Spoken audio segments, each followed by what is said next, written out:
Je vais faire le tour de la moto avec toi pour te présenter un peu ce qu'on a monté avec Fred comme équipement. Et je vais te montrer un petit peu les nouveautés dans le tableau de bord. Je peux régler la puissance, donc là 1 c'est le max, 4 c'est le moins puissant. Salut les amis, c'est un plaisir pour moi de vous retrouver en vidéo. Pour cette saison 2021, j'ai choisi une R1. Je fais une vidéo parce que je pars à Béziers, donc j'habite Châteauroux, région centre. Donc il y a à peu près genre 550 km pour aller à Béziers. Je vais voir Fred Chaplin, donc d'Ultime Bike, qui va préparer la moto entièrement. Pour faire la route, eh bien, j'ai prévu vachement d'équipement parce que je suis hyper frileux. Là il fait à peu près -2 dehors. Pourquoi j'y vais en moto, vous allez me dire? C'est parce que le rodage n'est pas fini, donc pas le choix. C'est ce week-end que je l'emmène chez Fred, donc je vais finir le rodage sur la route. Je vais bien me couvrir et puis j'espère que ça va aller.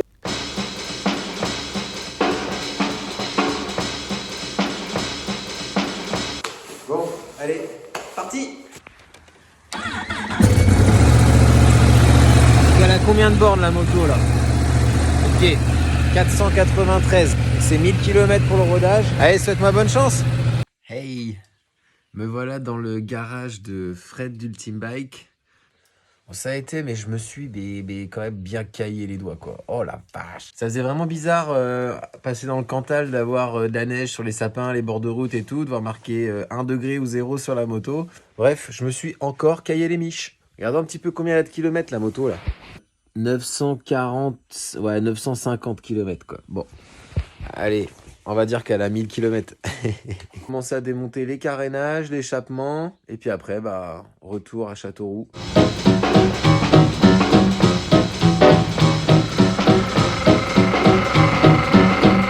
C'est un plaisir de te retrouver sur le circuit du Vigan. Ça devrait être une super bonne journée.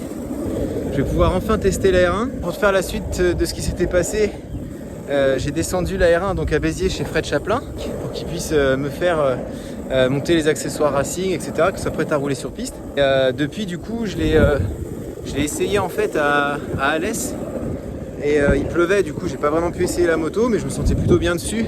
Je trouvais qu'elle manquait de puissance, qu'elle tournait bizarre. Ensuite je l'ai essayé à Carole.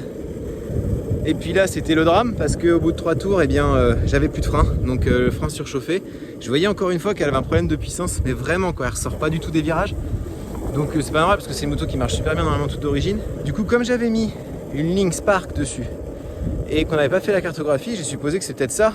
Parce que des fois quand tu mets une ligne et que tu règles pas la moto derrière, ça marche pas bien. Donc j'ai remonté la ligne d'origine, j'ai mis des balles neuves et là donc je suis au Vigan pour tester la moto. Et j'ai changé le mètre cylindre aussi de devant parce qu'apparemment ça serait ça qui irait pas sur les R1.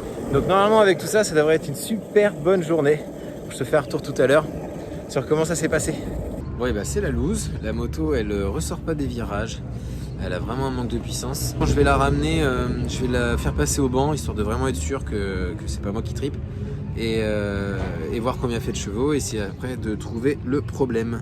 Même essayer de mettre une couronne plus grande de façon à ce qu'elle ait un petit peu plus la moelle en sortie de virage. Parce que là on est au Vigan, je passe la 4 une fois. Essayer de tirer plus court pour les faire prendre un petit peu plus les tours. Mais ça va pas régler le problème. Essayez ça et puis je te refais un petit retour après. La moto tu l'avais pas vue en fait, regarde. Voilà, elle est toute noire.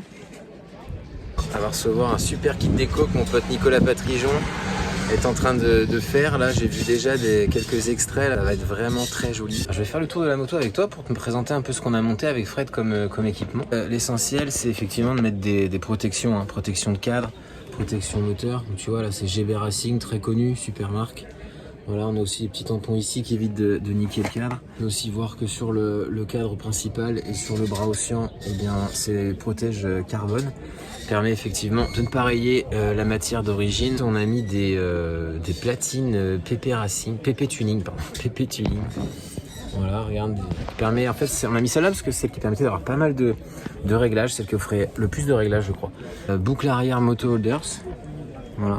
On a monté un bouchon Lightech pour les ravitaillements rapides. Une bulle un peu plus haute pour qu'on puisse être vachement mieux lorsqu'on est en pleine ligne droite, plus à l'abri du vent. On a l'araignée qui est en carbone aussi, voilà, pour éviter d'abîmer celle d'origine. Comme tu le vois, j'ai acheté un 3DMS aussi. Bon, il a déjà 3 ans parce que je l'avais acheté quand je faisais du work. C'est un Super outil chronomètre et puis acquisition de données, voilà, pour débutants, mais ça permet largement de faire des choses, de voir sur ordinateur tes vitesses de passage en courbe, à quel endroit tu freines, tu accélères, le degré d'angle, voilà, il y a des choses vraiment intéressantes. Les polis sont S2 Concept. Tu vois, il y a un amortisseur Öhlins TTX GP36. Donc l'amortisseur d'origine va déjà super bien, mais voilà, on a voulu directement mettre ça parce que c'est quand même le top. Fait des compétitions, il y a besoin d'avoir une dent de requin. Donc là, tu vois, c'est ça la dent de requin. Voilà, là, elle fait partie du cache, mais elle se vend aussi en séparé. Là, donc on a les fourchettes pour pouvoir mettre la béquille de ravitaillement extrêmement rapidement. Donc la fourche est d'origine, mais on a fait une préparation par CFC Compétition, qui est le cousin de Fred Chaplin en fait. J'ai mis l'amortisseur Öhlins de direction, amortisseur de direction. Donc regarde, voilà. Donc là on m'a prêté un Brembo 18-19 pour que justement je sois plus embêté avec le médecin d'origine où je perdais les freins à carole au bout de 3 tours. Et puis bah ça aussi, petite protection de levier de frein obligatoire quand tu fais des courses. Voilà, sinon grosso modo je crois que j'ai fait le tour.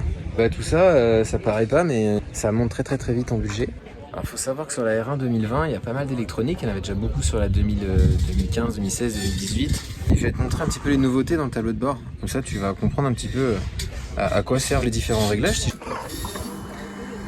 là, en fait, pour rentrer dans le menu, tu restes appuyé sur le bouton menu. Voilà, là, on est dans le menu. Ensuite, avec la roulette qui est là, je vais aller dans IRC setting, pardon. Tac. En fait, YRC, c'est les différentes maps que tu peux faire. Donc, tu vas mettre la map A, la map B, la map C, etc. Donc, moi, je me suis réglé la map A, je me suis pas occupé des autres. Du coup, je peux régler la puissance. Donc là, 1, c'est le max, 4, c'est le moins puissant. TCS, donc ça c'est le traction control, hein, c'est que lorsque le système trouve que la roue arrière elle est en perte d'adhérence, eh bien ça vient brider la puissance pour rattraper. SCS, donc ça c'est quand l'arrière se met à glisser, eh bien tu peux régler le SCS, hein, cette contrôle de glisse, de façon à atténuer un petit peu cette dérive. LCS, c'est pour faire un départ arrêté, c'est le launch control en fait, launch control system. Ça je m'en sers pas, moi j'aime bien le faire tout seul, je trouve que je suis meilleur au feeling avec l'embrayage et l'accélérateur. QS vers le haut, QS vers le bas, c'est le quick shift, donc voilà, c'est la vitesse de rapidité de passage des vitesses, c'est le shifter en fait, hein. Donc en montée et puis en descente, équipé d'origine là-dessus sur la moto. Et puis ensuite tu as le leaf, donc le leaf c'est lorsqu'il détecte la roue avant qui se lève, eh bien il vient directement contrôler la puissance pour que ça lève pas trop. Ensuite tu as le EBM, donc le frein moteur. Donc le frein moteur, quand tu mets sur 3 c'est là que tu en as le moins et sur 1 c'est là que tu en as le plus. Donc là j'ai essayé un petit peu tout, 1 c'est trop, 3 peut-être pas assez, je vais essayer 2 là pour voir. Et puis DC, ça c'est pour l'ABS, donc si tu veux, moi je l'ai chanté l'ABS donc il n'y en a plus, mais tu peux régler un ABS plus ou moins intrusif, donc il y a quand même beaucoup de réglages possibles d'origine sur cette moto qui sont vraiment intéressants. Donc moi je découvre, hein, donc je suis pas encore sûr de mes réglages, mais voilà, c'est plutôt intéressant de voir qu'il y a des capacités vraiment très recherchées sur cette moto. Yamaha a fait un boulot incroyable. Donc comme tu l'as vu, il y a beaucoup d'équipements de protection. Voilà, au moteur on a rien touché pour l'instant. À l'avenir, ça sera donc normalement une ligne Spark avec un filtre à air qui va bien, je sais plus, un KN sûrement, un truc comme ça. Et du coup après faut faire une cartographie pour régler tout ça. Il fait la cartographie, maintenant il faut soit acheter un Power Commander qui présente apparemment pas mal de soucis, ce Power Commander, donc je suis pas très chaud. Sinon il y a le faisceau YEC, investissement de 3000 €, c'est énorme. Pas du tout prévu pour moi de mettre cette somme là dans la moto pour la régler au niveau de la cartographie. Donc ça je trouve que c'est vraiment un souci de pouvoir rentrer dans les cubes parce qu'on pourrait se retrouver avec une cartographie mise en place d'un shifter et tout pour 800 € à peu près. Là maintenant voilà, tout de suite t'as le faisceau 3000 € et t'as même pas du tout réglé encore la moto, etc. Donc c'est hyper cher. Sinon le Power Commander je sais pas combien c'est, mais ça vaut quand même pas mal cher. Après il faut encore payer la cartographie derrière, donc dans tous les cas ça revient vachement plus cher. Bon, fin de la journée, j'ai tout rangé dans le camion, je m'apprête à prendre la route.